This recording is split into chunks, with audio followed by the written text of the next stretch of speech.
Olá, pessoal. Eu sou Edipo Augusto Ferreira Macedo, advogado, sócio administrador da Ferreira Macedo Sociedade Individual de Advocacia. Você sabia que um erro de interpretação sobre a data em que um pastor, padre ou missionário começou suas atividades pode custar anos de contribuição do INSS? Você é ministro de confissão religiosa ou membro de ordem religiosa? As regras para a sua aposentadoria mudaram drasticamente 4 vezes nas últimas décadas.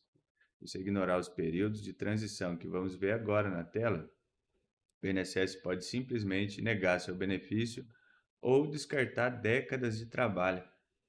Estamos analisando hoje a Instrução Normativa 128. Esse é o texto que os servidores do INSS usam para decidir se o seu tempo de serviço religioso conta ou não para sua aposentadoria. Vamos dissecar cada período agora. No artigo 167, inciso 1, até 8 de outubro de 1979, os ministros de confissão religiosa, membros de instituto de vida consagrada, congregação ou ordem religiosa, em qualquer situação, podiam filiar-se facultativamente.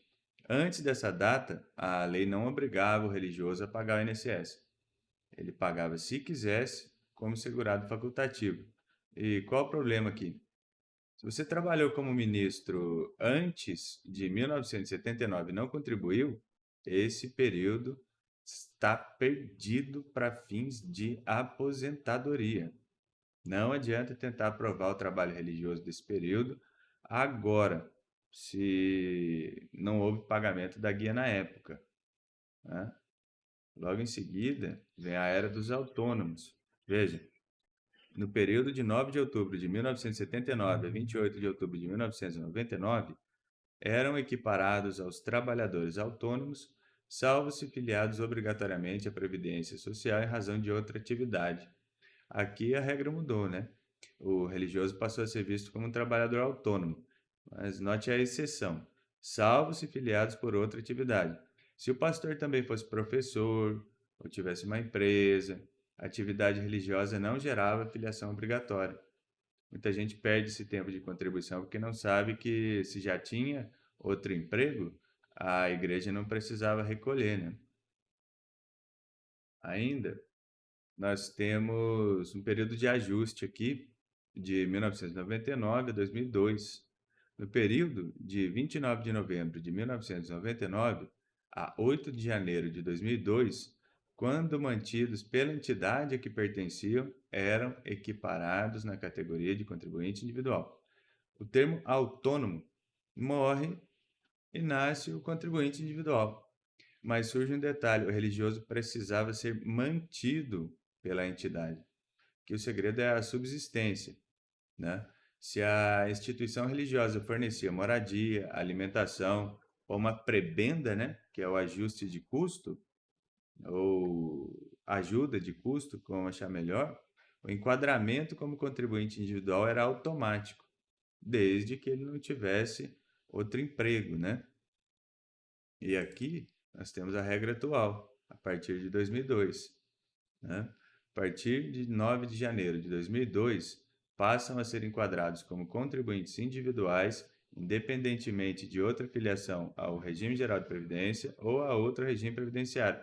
A partir de 2002 acabou a confusão. O religioso é contribuinte individual e pronto. Veja que a lei agora diz independentemente de outra filiação. Isso significa que hoje o ministro pode ter dupla contribuição. Ele pode pagar como médico ou advogado e, ao mesmo tempo, contribuir como ministro para aumentar o valor da sua aposentadoria futura. Mas aqui no parágrafo 2º nós temos uma regra de proteção, né? Os ministros com mais de 60 anos de idade na data de início da vigência da Lei 6.696 de 1979 puderam filiar-se na condição de facultativo. Quem já era idoso em 1979 não foi obrigado a entrar na nova regra do autônomo, né? Isso foi uma regra de transição para não prejudicar quem já estava no fim da carreira religiosa. você está analisando o caso de um religioso muito antigo mesmo, né? Verifique se ele exerceu esse direito de permanecer como facultativo ou se optou pela equiparação, né? Conforme o parágrafo 3º aqui. E como você viu, a aposentadoria do ministro religioso é um quebra-cabeça de datas. O erro mais comum é não identificar corretamente em qual desses 4 períodos o seu cliente se encaixa. O próximo passo agora é conferir o CNIS e verificar se os recolhimentos batem com essas janelas temporais que acabamos de analisar. Esse vídeo ele foi útil? Dê um like, se inscreva no canal, compartilhe. Se tiver alguma dúvida, deixe aqui nos comentários e até a próxima.